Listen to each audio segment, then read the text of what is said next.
स्मृति 4 जुलाई 1971 की अव्यक्त मुरली है। मुरली की हेडिंग है याद की सहज विधि। याद की सहज विधि। बाबा ने कहा, यहाँ सब बैठे हैं तो किस स्टेज की स्थिति में स्थित हैं? इस समय के आपकी याद की स्टेज कौन सी कहेंगे? क्या इस स्थिति में डबल याद है व सिंगल है? इस समय की स्टेज को कर्मातीत व फरिश्तापन की स्मृति की स्टेज कहेंगे। जो अव्यक्त स्थिति के सिवाय और कोई स्टेज समझते हैं वह हाथ उठावे। सारे दिन में ऐसी अव्यक्त स्थिति में रहकर के कर्म कर सकती हो? नहीं, अभी जो लिख रही हो यह भी तो कर्म है ना, तो अभी कर्म करते हुए ऐसी स्टेज नहीं रह सकती। तो अभी कर्म करते हुए ऐसी स्टेज नहीं रह सकती। अभी बाबा के सम्मुख बैठे हैं। अगर सदैव समझो बाबा हमारे साथ ही है, सम्मुख है, तो फिर सदैव रहनी चाहिए। वह लोग जब ऐसे वायुमंडल में खास अटेंशन रखकर जाते हैं तो यह अटेंशन ही इन्हों की सेफ्टी का साधन बन जाता है।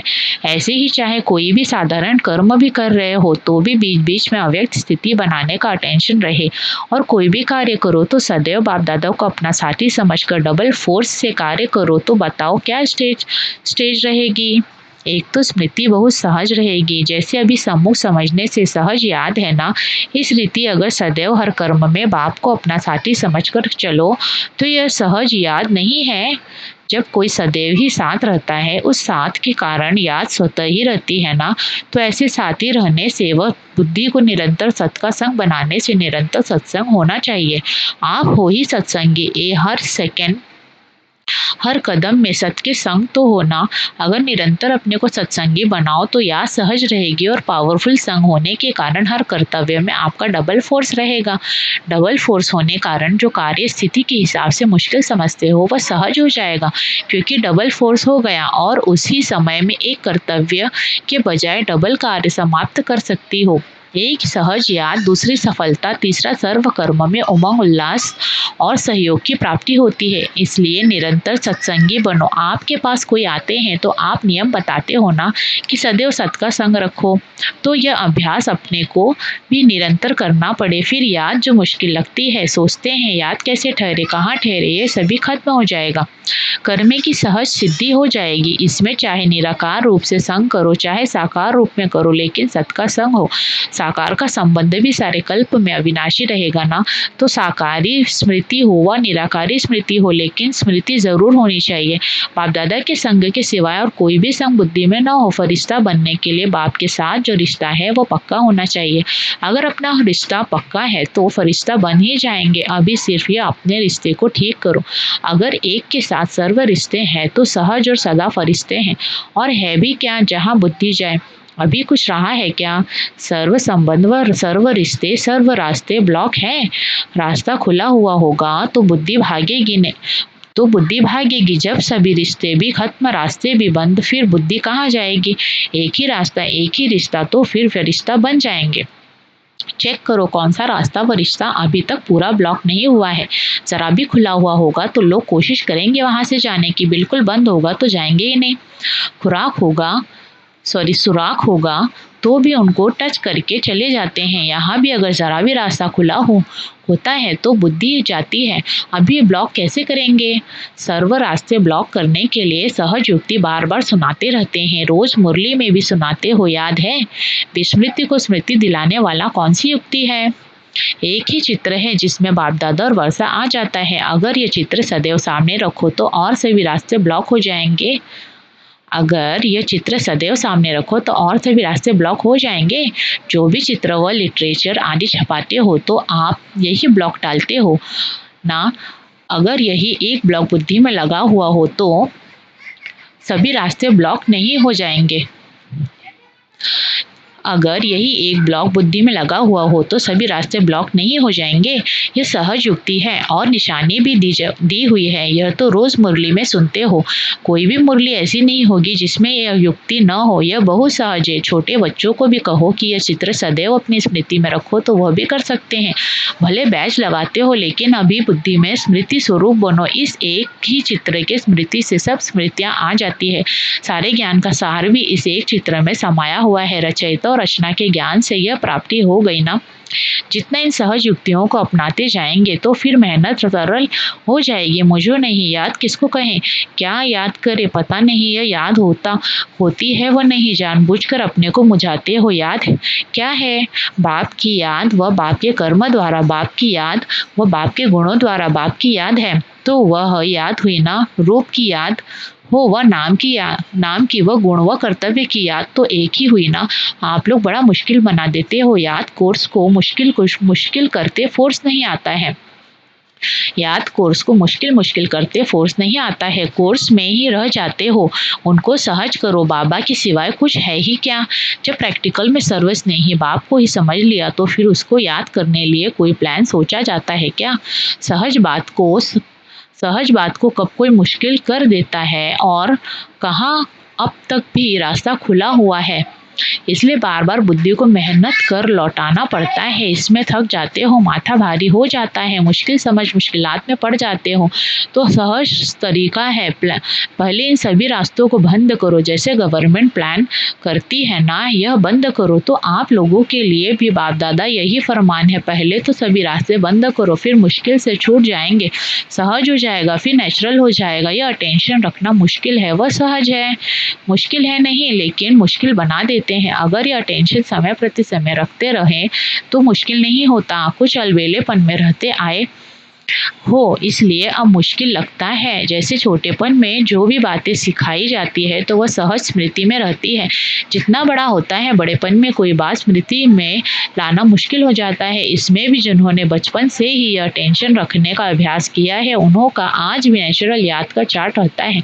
और जो भी इस अटेंशन रखने से शुरू से अलबेले रहे हैं, तो उन्हों को अब मुश्किल लगता है। अब तो बीती कर सदैव ऐसे समझो कि मैं बच्चा हूँ, बाप के साथ हूँ। यह समझने से यह बचपन की जीवन स्मृति में रहेगी। जितना यह स्मृति में रहेगा तो उससे मदद मिलेगी, फिर मुश्किल कार्य सहज हो जाएगा। अभी से ही अपने को एक सेकंड भी बाप से अलग न समझो, सदैव समझो बाप का साथ भी है और बाप के हाथ में मेरा हाथ भी है। अगर कोई बड़े के हाथ में हाथ होता है तो छोटे की स्थिति बेफिक्र होती है, निश्चिंत रहती है। तो समझना चाहिए हर कर्म में बाप दादा मेरे साथ भी है और हमारे इस अलौकिक जीवन का हाथ उनके हाथ में है, अर्थात जीवन उनके हवाले है, जिम्मेवारी उनकी हो जाती है। सभी बोझ बाप के ऊपर रख अपने को हल्का कर देना चाहिए। बोझ ही ना होगा तो कुछ मुश्किल लगेगा।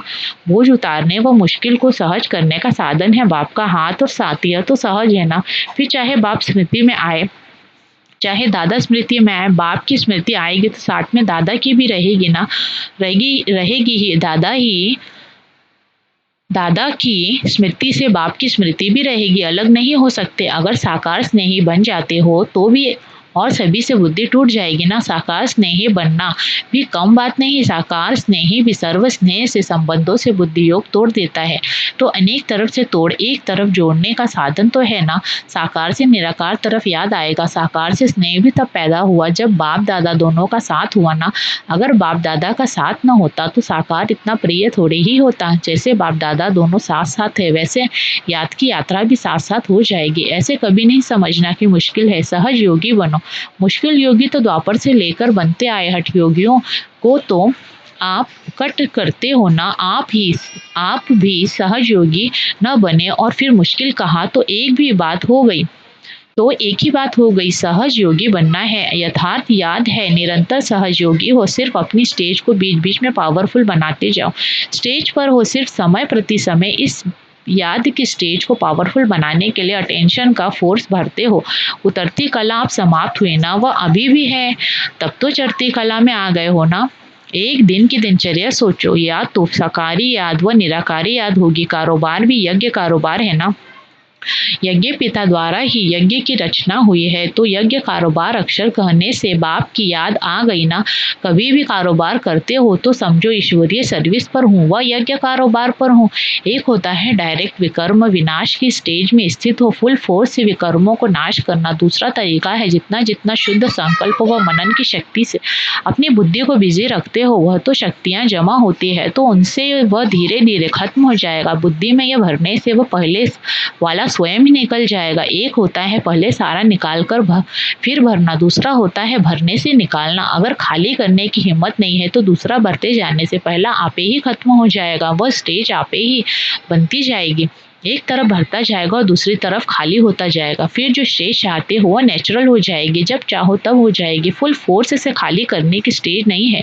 तो दूसरा तरीका भी है ना, भरते जाओ तो वह स्वतः खाली होता जाएगा। अभी चढ़ती कला है, ये स्मृति रखो। सभी रास्ते ब्लॉक होंगे तो बुद्धि कहाँ जाएगी नहीं। यज्ञ, कारोबार अथवा कर्मणा सर्विस के भी मार्क्स है ना, फिर भी पास विद ऑनर्स में वो 100 मार्क्स भी हेल्प देंगे ना। लेकिन ज़रूरी है जिस समय कारोबार व वाचा सर्विस करनी है तो लक्ष्य यह रखना चाहिए कि यह ईश्वरीय सर्विस है। यज्ञ कारोबार है तो ऑटोमेटिकली यज्ञ रचयिता की स्मृति आएगी। और कोई भी कार्य करते हो तो समझो इस कार्य के निमित्त बनाने वाला बैकबोन कौन है। भले मैं निमित्त हूँ लेकिन बैकबोन कौन है। बिना बैकबोन आप शरीर में हट ठहर सकते हो। बिना बैकबोन के आप कोई कर्म में सफलता भी नहीं पा सकते। कोई भी कार्य करते सिर्फ यह सोचो मैं निमित्त हूँ, कराने वाला कौन है। के जैसे भक्ति मार्ग में शब्द उच्चारण करते थे करण करावन हार, लेकिन वह दूसरे अर्थ से करते थे। लेकिन इस समय जो भी कर्म करते हो उसमें करण करावन हार तो है ना, कराने वाला बाप है, करने वाला निमित्त है। अगर ये स्मृति में रख कर्म करते हैं तो सहज स्मृति नहीं हुई, निरंतर योगी नहीं हुए। फिर कभी हंसी में नीचे आएंगे भी तो ऐसे अनुभव करेंगे जैसे हूबहू स्टेज पर कोई एक्टर होते हैं तो समझते हैं कि लोक कल्याण अर्थ हंसी का पार्ट बजाया। फिर अपनी स्टेज पर तो बिल्कुल ऐसे अनुभव होगा जैसे अभी अभी यह पार्ट बजाया, अब दूसरा पार्ट बजाता हूँ। खेल महसूस होगा, साक्षी हो जैसे पार्ट बजा रहे हैं। तो सहज योगी होना, याद को भी सहज करो। जब यह याद का कोर्स सहज हो जाएगा तब कोई को कोर्स देने में याद का फोर्स भी भर सकेंगे।